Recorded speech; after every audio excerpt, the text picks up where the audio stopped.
So let's look at one example of multilinear functions that will come up a lot. Is be delicate with it. Is what's called the equality function. So right, it's a multi. So again, multilinear function means that the degree in each variable is at most one, right? So as you can see, that's true here because right, xi appears only in one factor in this product.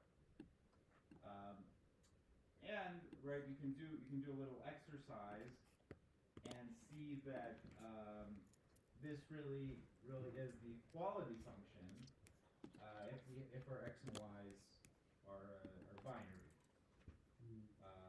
Right. So let's say we had just n was 1, so we had only like one such factor. Right. So for example, right, and x and y were just single elements. So right, if x and y are both 1, this will be 1, and this will be 0. And if they're both 0, then right, this will be 0 and this will be 1. But if they're different, then both factors will be 0. Then if they're 1 is 0 and 1 is 1, then this factor will be 0.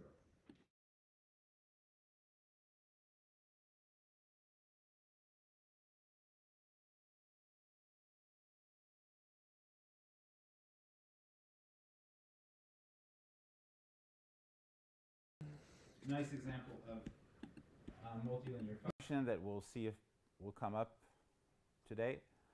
The equality function. And you'll see it a lot in papers. You'll see this all the time. If you look at papers on SumCheck, you'll see it all the time. So that's one multilinear function. And another very common multilinear function is you take the EQ function, but you just fix the first n variables to some binary x, and leave the y variable alive. And so these like this sets of polynomials Lxy, we can call them like the multilinear Lagranges. Why do we call them that? Because they're the indicator function for in the Boolean cube for this little x.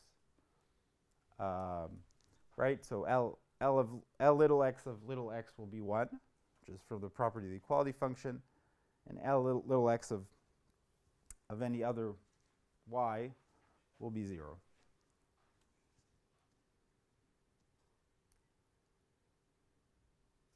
What's the intuition for this? Is it like interpolation? For this? For the multilinear Lagranges. So what's the intuition? You mean why do I call them multilinear Lagranges? Well, just because Lagrange polynomials, like in the univariate world, we call the Lagrange polynomials these polynomials that, like, the ith one will be 1 on the ith point of like some subgroup and 0 on all the other points of the subgroup.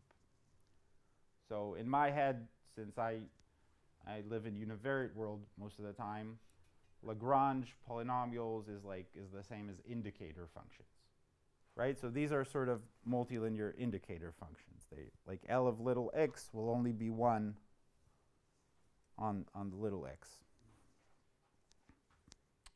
Of course, just in the Boolean inputs, when you put here other things than 0, 1, then it will just be crazy numbers. Okay. So that's multilinear polynomials. And That's a fancy way to store x. yeah.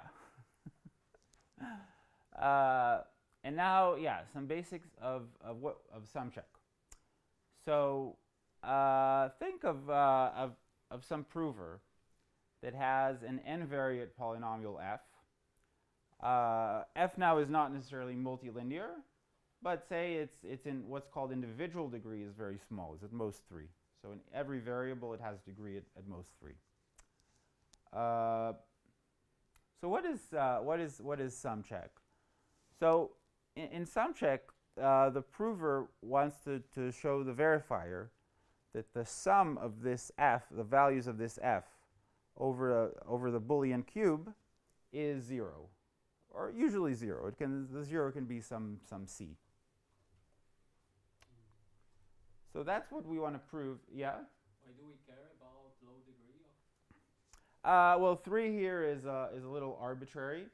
I wanted by 3 to emphasize that the individual degree is small, and that's where like the efficiency of sum check works well when the individual degree is small, and I chose 3 to symbolize small. So what exactly is individual? So individual degree is, for example, if I look at x squared times y, so the total degree is 3, but the individual degree is 2. Gotcha. Right? So the total degree, if you have many variables, right, you can look at x1 squared times x2 squared times x3 squared and so forth. So the individual degree will be, the total degree will be like 2n, but the individual degree will be just 2. And yeah, and an important point is sum check is very efficient when the individual degrees are small.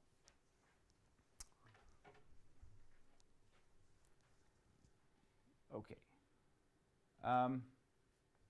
So this is the sort of claims that we want to prove with sum check. And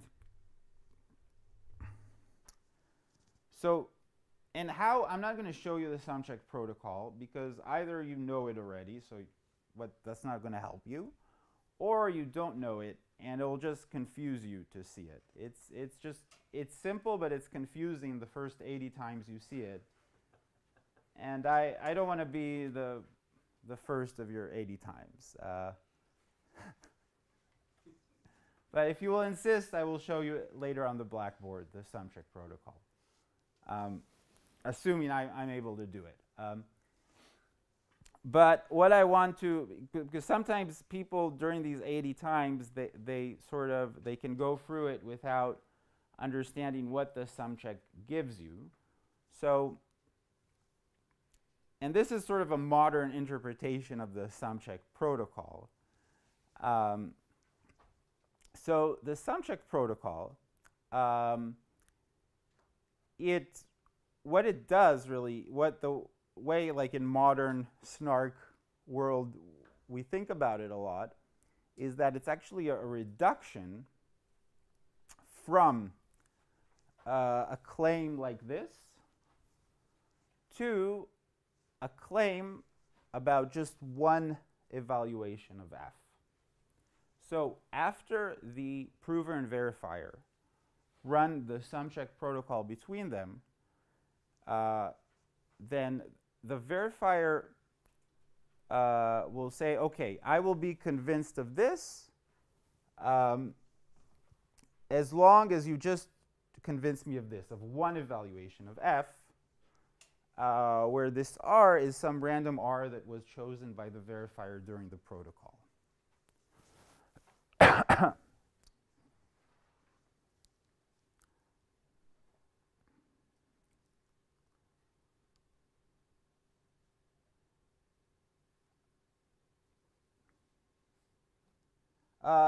So here, this is sort of the modern way to think of the sum check that is very useful in recent papers.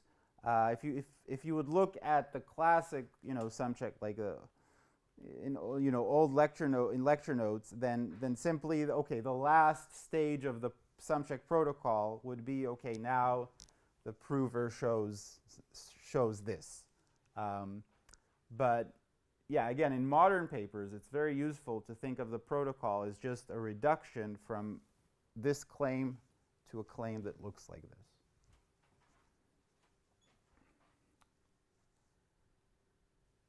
And why the reason why people are some people are very bullish on on Too far away. yeah, are very bullish on the SumCheck protocol is that this reduction doesn't require the prover to do any fast Fourier transforms or commit to any other polynomials. If you don't know what that means, we're going to talk about polynomial commitments pretty soon. But that is so sort of that, you know, these heavy operations that appear in what's called in the univariate approach to SNARKs, they don't appear in SumCheck, and that's why people like SumCheck.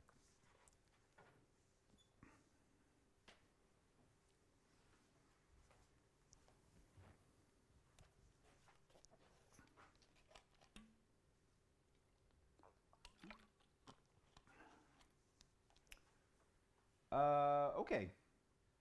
Sorry. Yeah. Would this protocol work if we don't have a field but a ring? Like the polynomial f would be defined over ring. Oh yeah, that's a great question. I mean, I think you just need a Schwartz-Zippel lemma. For rings. Yeah. Yeah. Right. I mean, I think there's some work on that for some rings.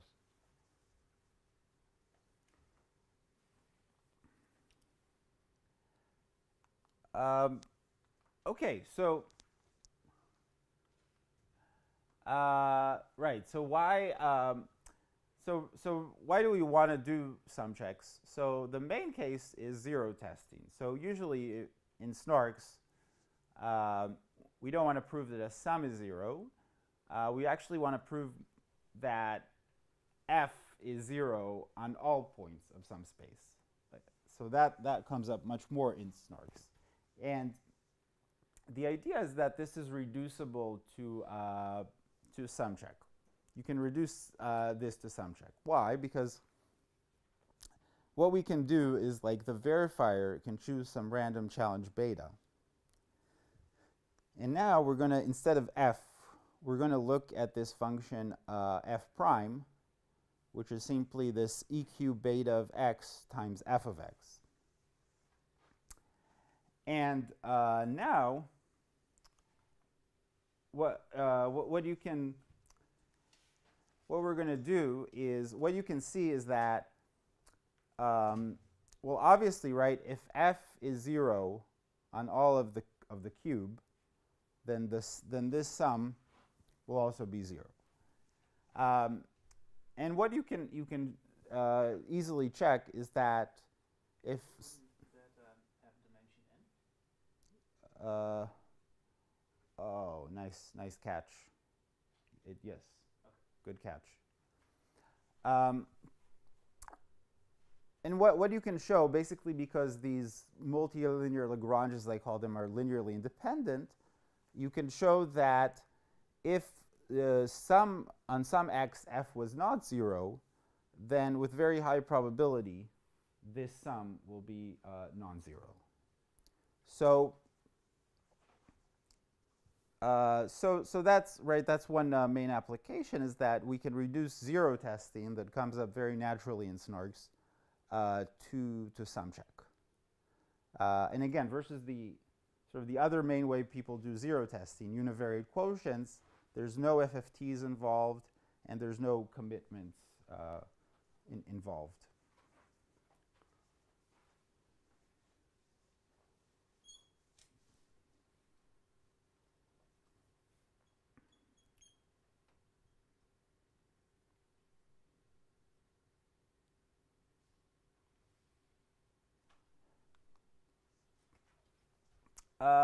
Okay, so now we need to talk for a second about polynomial commitments.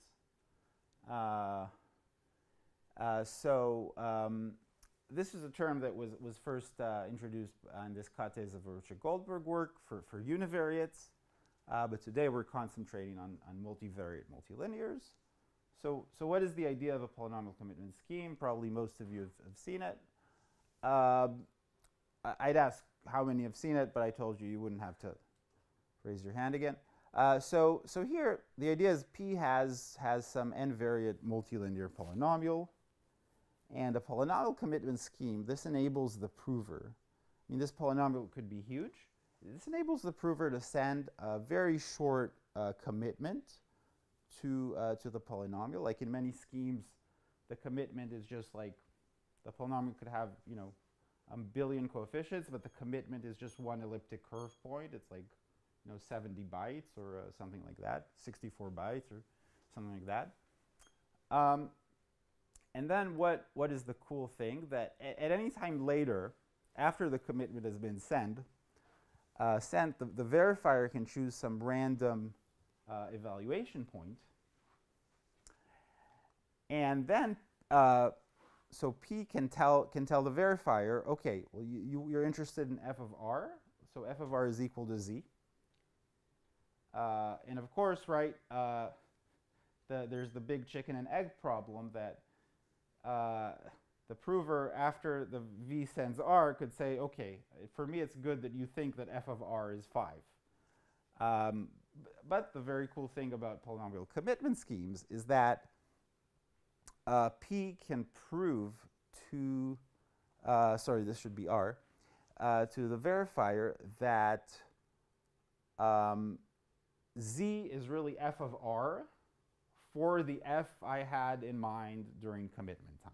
I haven't changed the polynomial after you sent me the opening point. So this is what's called polynomial commitment schemes. We can have a tiny commitment to a huge polynomial, and then at any time later, I don't need to open the whole polynomial. I can just ask for f of r, and I can get an answer I know is provably correct. Right? So that's polynomial commitment schemes.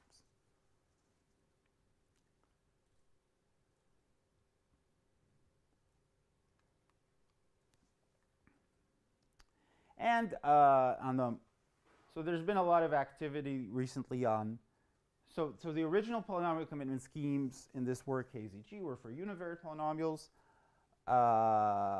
and somewhat a little later there was a sort of what you would call the more straightforward generalization of KZG to multivariates. That was not super efficient, like the verifier needs to do a lot of pairings. But there's been a lot of work recently on getting more efficient commitment schemes for multilinear polynomials. And here is a sequence of works that you can check out on ePrint.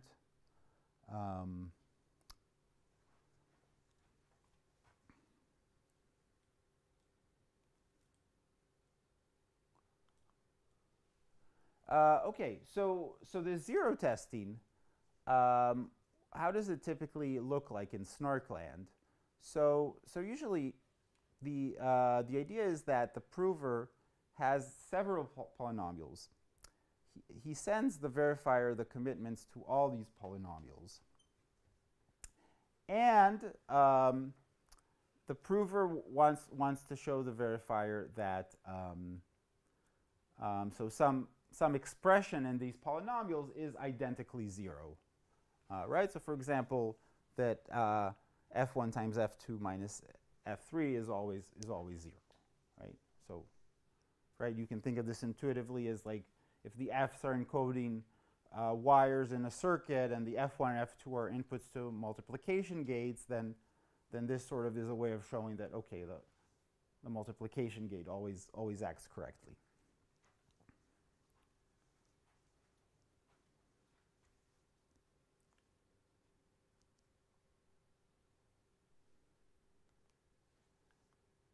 Okay, so GKR, it stands for Goldwasser, Kalai, Rothblum. This was a paper called Delegating Computation, Interactive Proofs for Muggles. And in sort of describing like what's gotten people interested, recently reinterested in this paper, is sort of, you can think of it like this. So we were saying for the zero testing case, the conventional thing to do is you commit to some polynomials, and then you want to show that some expression in them is identically zero. So you can do that, say, using SumCheck. But say now you want to see, can you take this whole thing further? If when these days we're really obsessed about better and better prover efficiency. So you can ask, well, okay, that's good, but committing to polynomials is expensive. Is there a way to use SumCheck for polynomials when we don't even have their commitments? So this is the sort of question that has gotten people enthusiastic about GKR. And GKR, it lets you do something like this. So you can think of GKR as like iterative SumCheck or recursive SumCheck. And what happens in GKR, I'm going to give you a simpler example than the one in the original paper. So basically the idea is, say we don't have a commitment to the polynomial we're doing a SumCheck over. So right, what's going to happen? We're going to do the SumCheck reduction, and then we're going to get to the point where we need to evaluate this polynomial at a random point. Right? So if we had a commitment to it, we could do it, but we don't. So what are we going to do instead? Well, this claim about the FR equals V, about the random evaluation of the polynomial, we're going to reduce that claim to another SumCheck about a different polynomial. And we'll see an example of this now, like very soon. So this is the way I think about GKR, that it's this sequence of iterative reductions where you have some original claim which is about a sum of a polynomial. You use SumCheck to reduce it to a claim about some random evaluation of the same polynomial. But now you're going to, this is where the GKR comes in, you're going to reduce this claim to another claim about a sum of another polynomial, and you're going to reduce that to another claim about a random evaluation of this polynomial, and you're going to keep doing that until, so where does it end? Until it ends when you've managed to get to a claim about a polynomial you do have a commitment to, so that you can actually do the evaluation.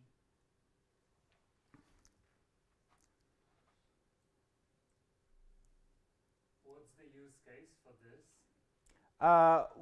We're going to see a use case, an example right now. Yeah. So during this course of action, do I reduce the degree of polynomials, or no? It's just like a modification of polynomial. The degree remains the same. Well, I think it's best to see the example. But again, the motivation is to reduce the amount of values we need to commit to. That's the motivation. Amount of polynomials we need to commit to. Yeah. I mean, I think of it as amount of values because you can always have one bigger polynomial, right? If you think of a polynomial of size n as a degree n as a way to commit to n values, then yeah, I think it's more correct to think of it as reduce the number of values you need to commit to. So let's look. The original GKR paper is for someone who's not very comfortable with SumCheck. I think it's a little hard. So we're going to look at this simpler example from a paper of Justin Thaler. So we've got here a very simple circuit. It's just a tree of multiplication gates. Right? So we start with 4 inputs, and we just compute their product in this tree.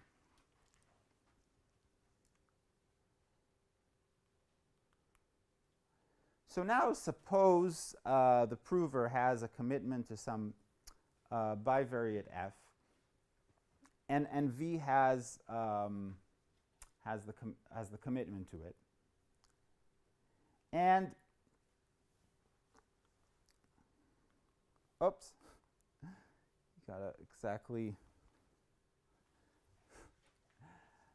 And now P wants to prove to V the correctness of like what is the product of all of F's values on the Boolean cube, right? So we're thinking of F as encoding the inputs to this circuit. So you could think of it as like P has committed to the values at the bottom layer of this circuit, and using only that commitment, P wants to prove the output value of the circuit. What were y1 and y2? What was that? So that's just what I call the variables, right? So it's just a bivariate polynomial, so I just call the variables y1, y2.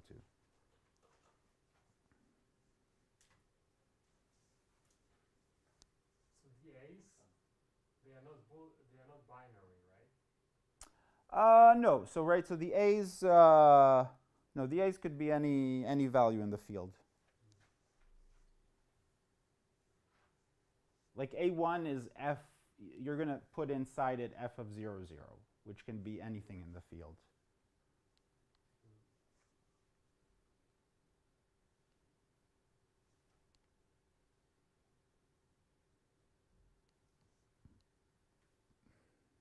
So how do we do it? So excellent question. Just what I was going to get to. So let's define the multilinear, let's call it intermediate layer function, G. So everything here is a little trivial because the example is so small, but I hope you'll get the idea. So G is sort of the multilinear function that encodes the values in this middle layer. So G of 0 is just going to be the product of the first two F's, values of F, and G of 1, the product of the other two. So, right, if we go back here, if we would have when we put in the bottom layer, we put the values of F, so it just means that in the middle layer, we'll get the values of G.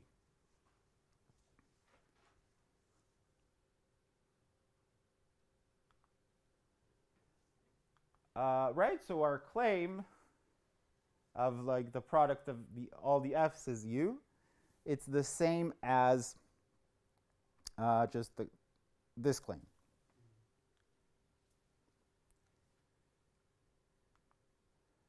And an exercise you can do at home is you can reduce. I mean, this is a very since it's just two values, maybe it's a very special case of subcheck. But so we our claim now is about it's a claim about two values of G. You can see that you can do you can. It's not too hard to see. I'm skipping over it because it's not the main point that I'll get to next. You can see that you can reduce this claim about G0, G1 to some evaluating G of R for some random R. Just trust me on that. And now, again, if we had a commitment, like sort of the traditional way to do something like this would be like the prover would also commit to G, and then he would show somehow that really he's committed to the right G by some consistency check between G and F. And then once we have a commitment to G, right, polynomial commitments, we can evaluate G of R. But again, our goal now is GKR is to avoid needing to compute and send the commitment to G. So that is the punchline here.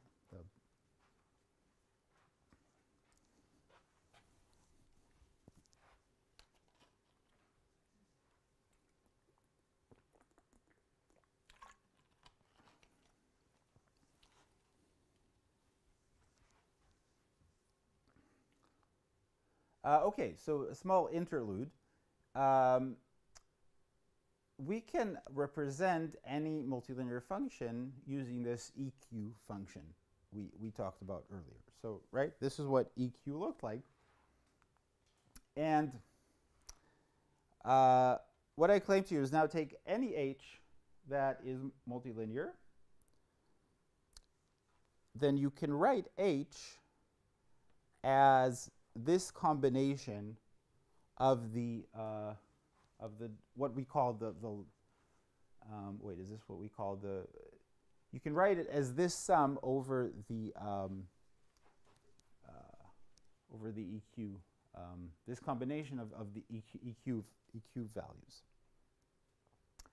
Right? Like what? Okay. Why is this true? Right. First of all,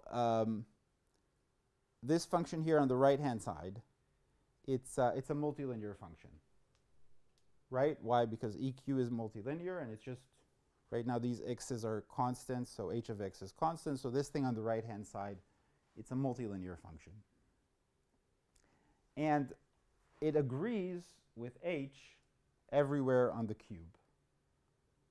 Why does someone see why that's correct, that it agrees with h everywhere on the cube? For every x and 0 into the n.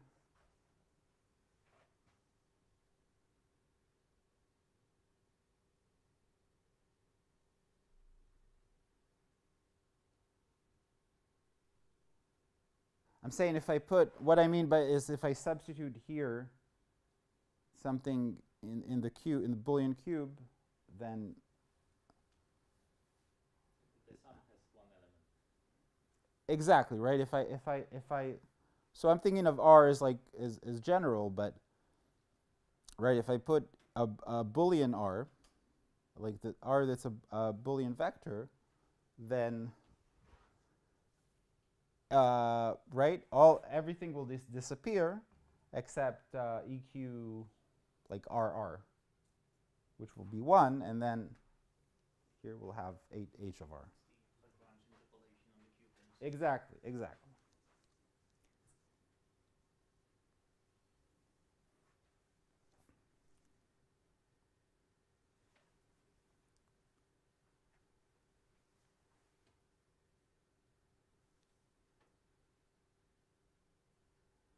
Okay, so now back to where we were.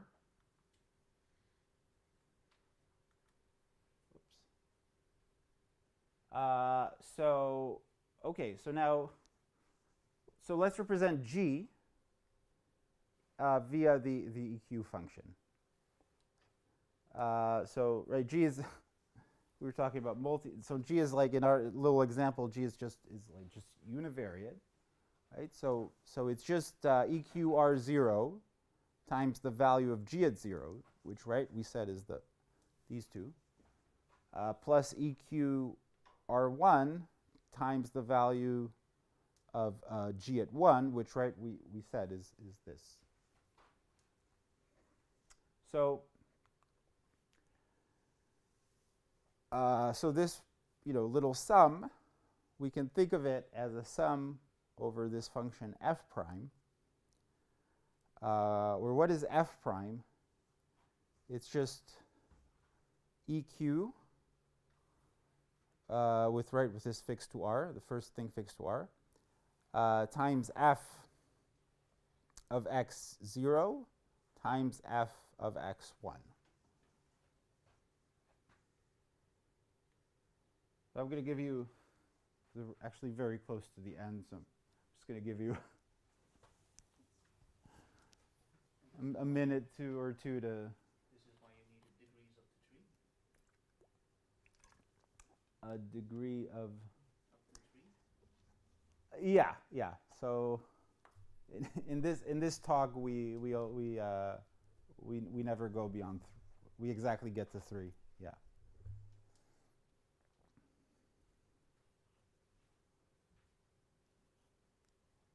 So the complexity is like fun in plus 1 from multiplication gain.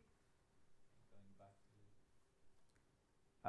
You mean the complexity? You mean the individual degree? For sorry, like this example comes from this very simple circuit. Yeah. Right? And the fact that we have like three elements here comes from the fact that we have this EQ and like two inputs to a gate. Yeah. So Yeah. More inputs to a gate. Yeah. Yeah. I think you're right. The individual degree in GKR is always fan in plus 1. Yep.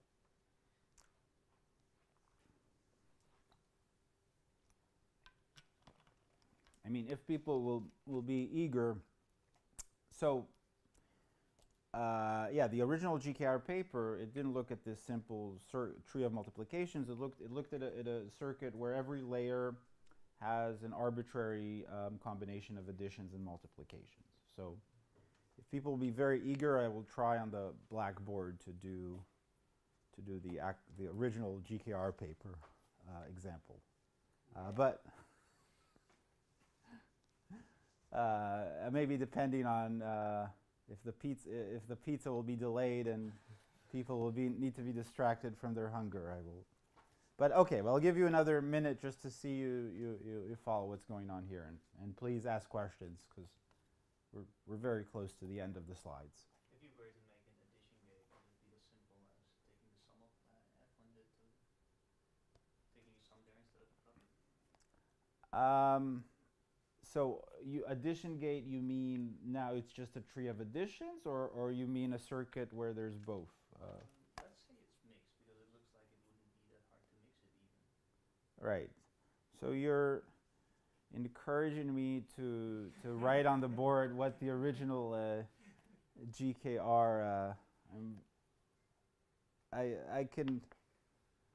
will do it. In the end, if you will still want it.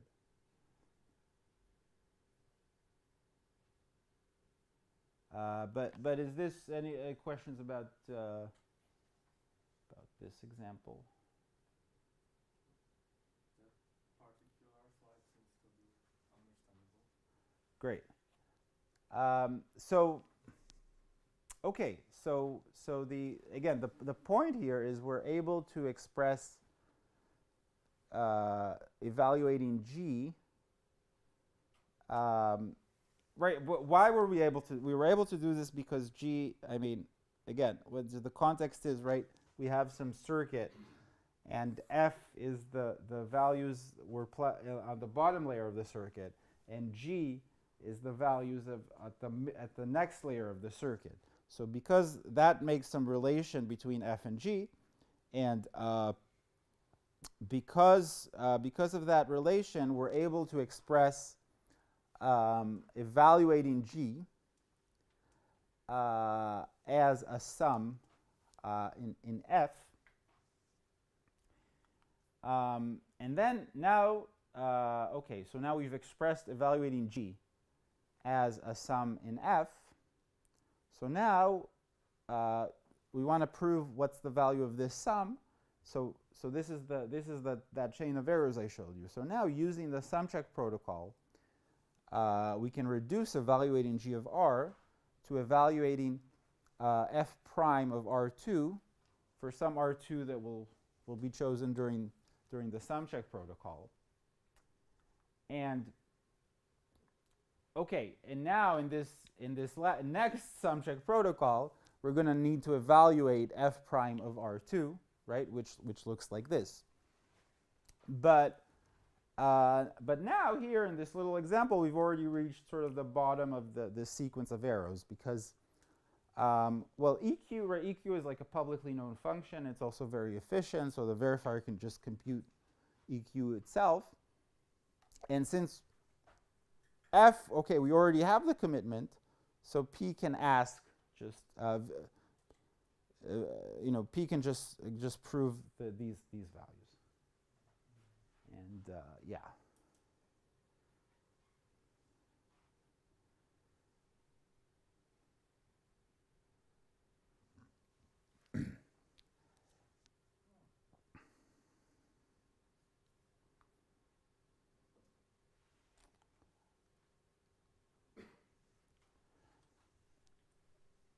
Yeah, so that, Few more moments. yeah.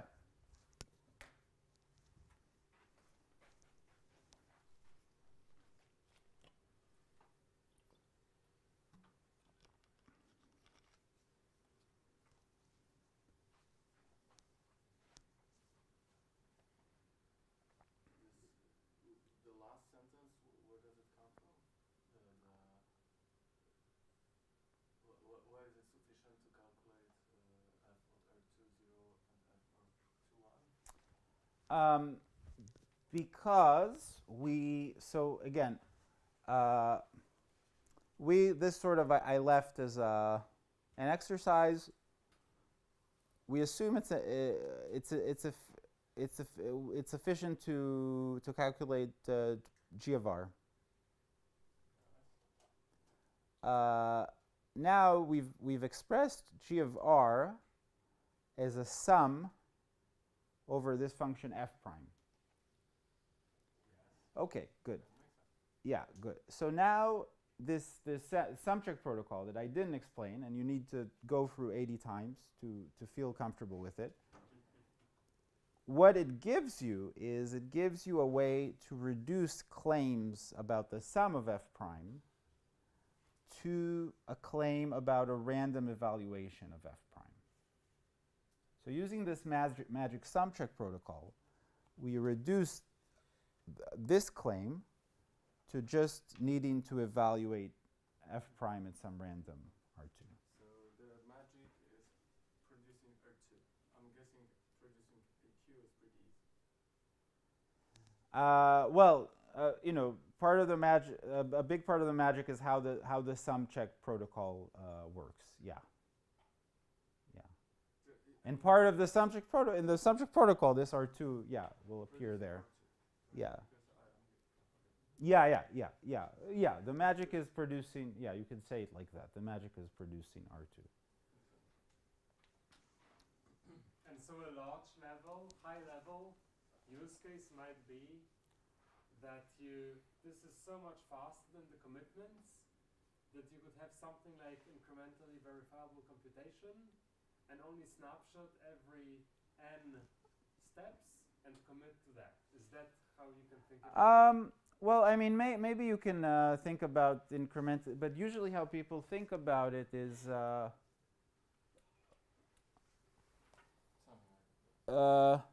so think of instead of just this small circuit, you had a huge circuit with like many layers and many gates at each layer. So sort of the traditional SNARK approach, for every gate at any layer, you need to commit to its value. Like essentially what's going on is you're committing to a value for each gate anywhere in the circuit. So when you prove output value of a circuit using GKR, you only need to commit to the bottom layer, to the inputs. Oh, so you could apply this to any SNARK then? Yeah, basically yes. So when you dig down, so we looked here at a very, very simple circuit so GKR performs very, very well on these simple circuits. when it's an arbitrary combination of, say, addition, multiplication gates, or even custom gates, it's yet to be, I think, to be examined how well it performs. And all this is like, even when it performs well, its advantages in terms of prover time. In terms of proof size, it's not as good as like zk-SNARKs. It has larger proofs, so usually you need to like then recursively verify it. So yeah. You ended up with two openings for that commitment to F. Yeah. How many do you need as a function of the number of layers? Like how does it Yeah, that's a great question. So yeah, how GKR looks like, I mean, also for this simple circuit, but also for a general like circuit, is every time you have these two evaluations, but then you do, this is like the same as this exercise that, where was it?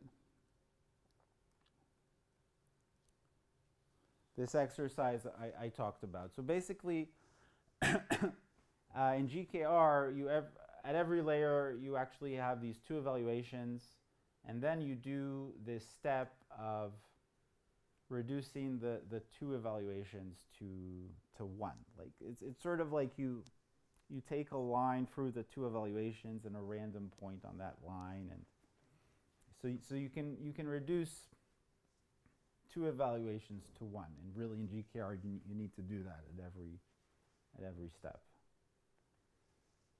So you only end up with one, yeah, in the end, that you actually need to open. One or two, but not like 2D or something. So if the circuit was deeper, you would just run another round of GKR, and then you would end up in the same place. Yeah. However deep the circuit, when you run general GKR,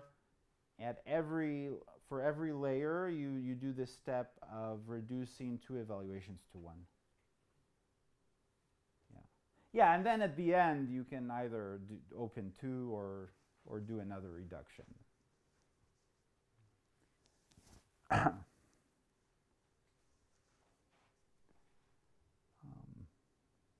doesn't sound that efficient. It doesn't sound what? It sounds like such a huge saving then. If you need to do the whole thing for every pair. Any intuition why this is... Why is this more efficient for small circuits? Well, I'm not sure I followed. It's more efficient because of you don't commit to the intermediate layers, but it sounds like it's quite a bit of work for every intermediate layer, but these are so much cheaper that the overhead is worth it, I assume. This work I was talking about now, it's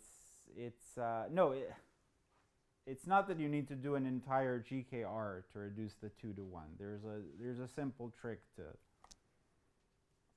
reduce that.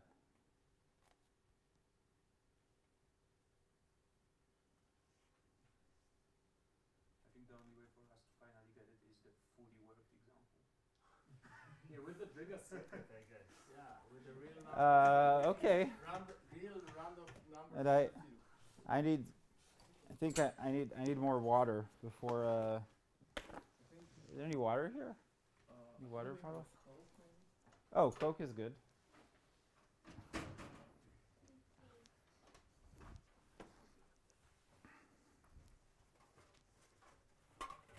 Oh, excellent. There's no Coke Zero, is there? Let's see. Oh, that's good. Oh, no, it's good. It's good.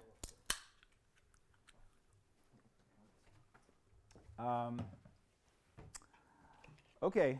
So you really want to do this? Yeah. Okay. So, right. So general GKR is you have a circuit.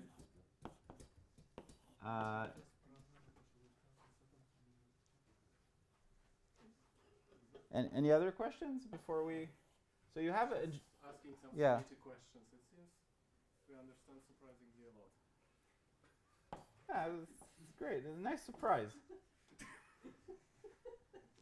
So maybe I just say aloud. Yeah. Those are simple statements, but Yeah. So basically GKR allows you to have a trusted setup of the size of the input. Oh yeah, yeah. That's also true. Yeah. So you don't, which is important because trusted setups are big and taking time, and, space, and memory, and so, like practically, those are difficult to handle, right? Yeah, yeah. That's a good point. Run your prover in the browser or something. Right? That's a good point. Yeah. So it effectively makes it so your trusted setup define not the size of your constraint system, but the size of the input. So this is Yes. already sounds like a big advancement. Yeah, that's a good point. But there is trusted setup. Yeah, like if it's long, it's trusted. Well, Depending on your commitments. so if KGG, right? So if for the commitment scheme you would use something that requires a trusted setup, then the size of it would be like the input or the bottom layer.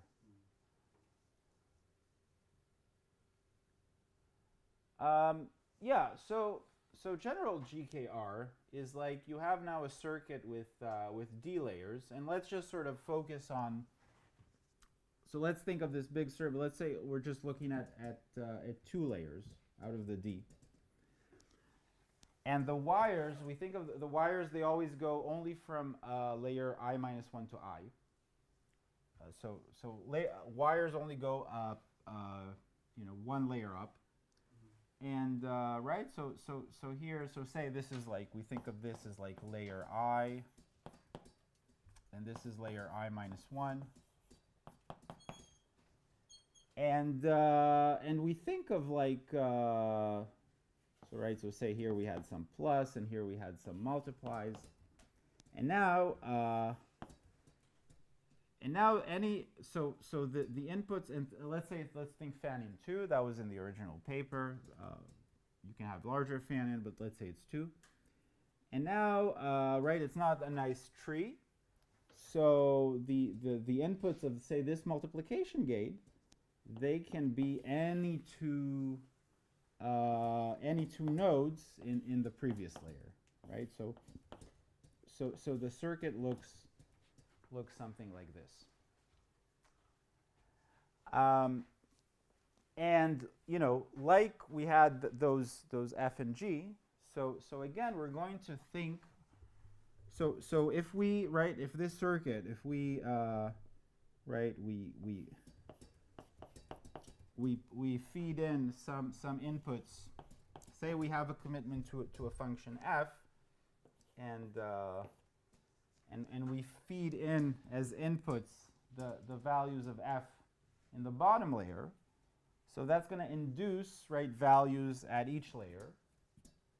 So similarly to what we did with G, we're going to think of a multilinear function gi for each layer I, that its values on the cube are the values of the gates at layer I. So here we have some multilinear function gi. So x is, now think of it as many variables, and there's going to be some function here gi plus 1x that describes the values on the I plus 1 layer. And when you try to do a similar thing to what we did here, you again, what it boils down to is you're going to have some random r. Again, r here is a vector, and you're going to need to be able to express gi plus 1 of r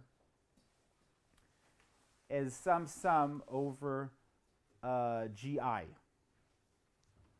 So for this purpose, you're going to need these two, you're going to have these two, you can call them selector functions that come with the circuit. So you're going to have an add and mul. So add, and this is really add I, because it could be different for each layer. So add I, x, y, z, not to be mixed necessarily with this x. So add I x, y, z. So now think of it. This is like each one is like so it's like a 3 unvariate function. Add I x, y, z is going to be 1. Let me just, if and only if x, y at layer I are inputs to z. Let me just erase this d right here, d layers. So add x, y, z is 1 if and only if x, y at layer I are inputs to, or I did I minus 1. So at layer I minus 1 are inputs to z at layer I, and z is addition gate.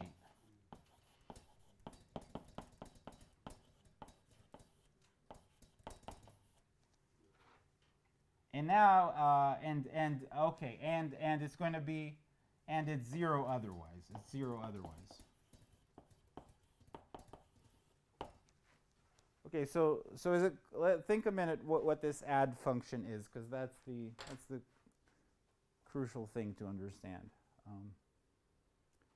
So right, it's a function. I'm thinking of denoting the gates by say the Boolean vectors, by like say there's like 2 to the n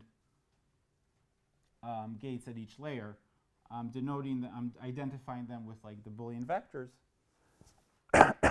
And I'm saying this is 1 if, right, when I plug in 2 x, y from this layer and z from this layer, it's going to be 1 if and only if these are the inputs of z, and z is an addition gate.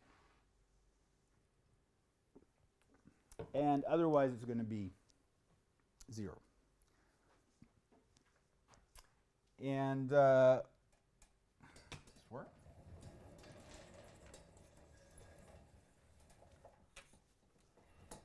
Okay, and now, right, we can define mol I x, y, z similarly.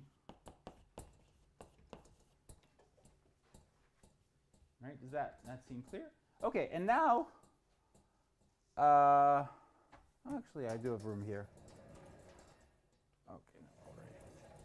Okay, so now, and now you can write gi plus 1 of r as sum over x, y, z in 0, 1 to the n of what? Of, I think it's like add I, x, y, z times gi, like gi minus 1 of x, gi minus 1 of y,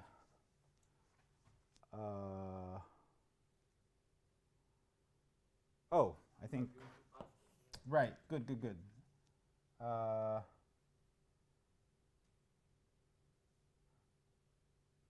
want to add, wait a second, I want to add them, yeah, but wait, gi of oh, good, okay, wait, so let's say I'm expressing gi minus 1 as gi. Let me just be consistent here. So this is I, and this is I minus 1. Exactly, thanks. I want to add them. So exactly. So it's this. Wait, so why do I even need the z? I'm suddenly missing something here. I think z should be your parameter to gi. Oh, no, it's my parameter to EQ. It's my parameter to EQ, I think. I think it's this. Yeah, I mean, it is my parameter to GI, but here it's my parameter to EQ. Mol I x, yz gi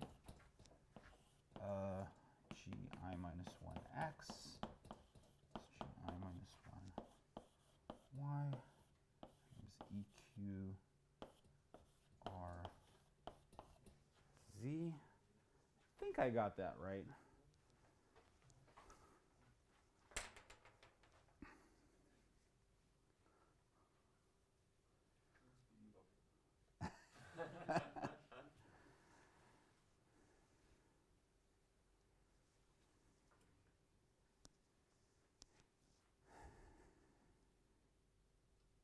And here you're again, when you do a sum check over all this thing, you're gonna why do you end up with two values? Because you're gonna have some r for the x and some other r for the y, and that's why you're gonna end up needing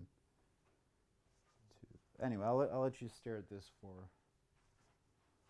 And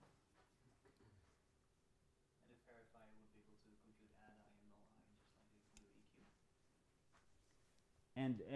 And what? The verifier would know add I and null I. Yeah. So here there's two options. So in the original GKR paper, they didn't do it for general circuits. They did it for, they called it something log space uniform circuits. So they assumed these add and mul functions. It's a circuit where these add and mul functions, they're very easy to compute.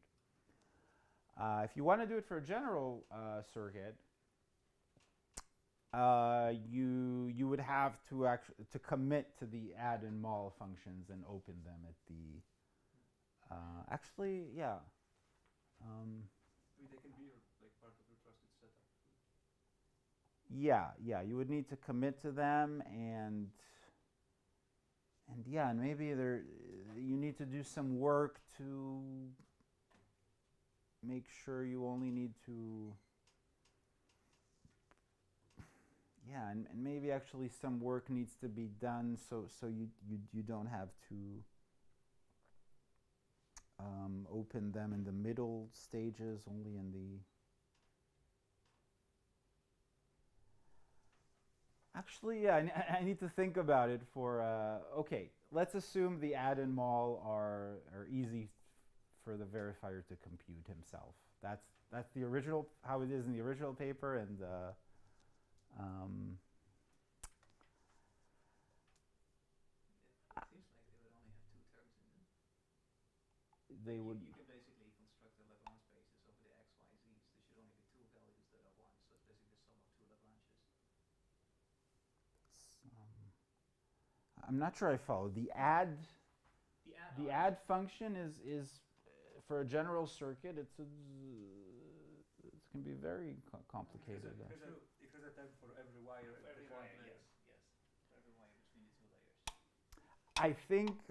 I think in the way people are trying to use GKR now, the add and the mul are the same between every two layers, and that makes things easier.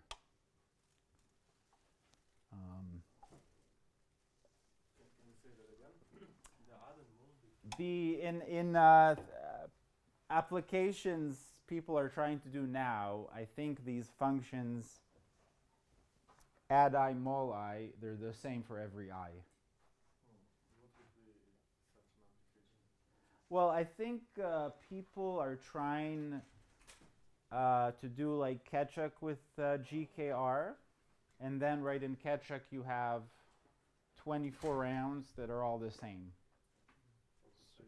Poseidon, I'm guessing will be another candidate. Yeah, I think the consensus people were trying to do So Poseidon with. it's not general purpose. You can. So the state of the GKR is not like you can reduce any. So the thing that now brought GKR back to like fashion was this Lasso paper, where there it's this simple circuit which is a tree of mults. It's yet, I think, TBD how well it behaves for more complicated circuits. The people are, I think, working on it. To be determined. TBD, yeah, to be determined. assume here that you can divide this circuit into layers, right? Yes, And this is also like an assumption. Like, definitely. how realistic this assumption is? I don't know. I don't know. Again, the application that now brought it to fashion was where it's this tree of mults, where it's not they do everything with GKR, just the Planck permutation where you need to commit to partial, just that they replaced with GKR. So. The complexity is linear in the depth of the circuit. Yeah. I mean, there are a lot of fancy things. I think so. Yeah. Well, anyway, I think it's pizzas are here.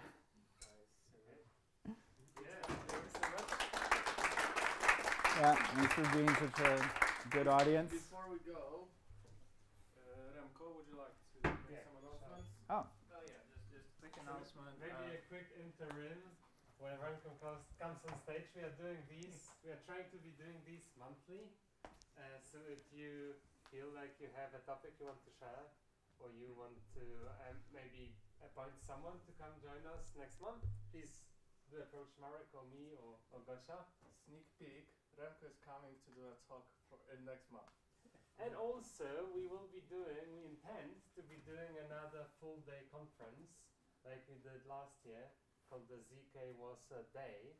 So stay tuned for details on that. Now, yeah, Remco. So quick update, I'm with WorldCoin, with WorldCoin Foundation specifically. We do a lot around digital identity, and privacy there is super important. Right now, the whole CK space has moved to scaling sickness. I want to go back to fast mobile provers and doing fancy things on very small hardware. So anyone who's interested in working on that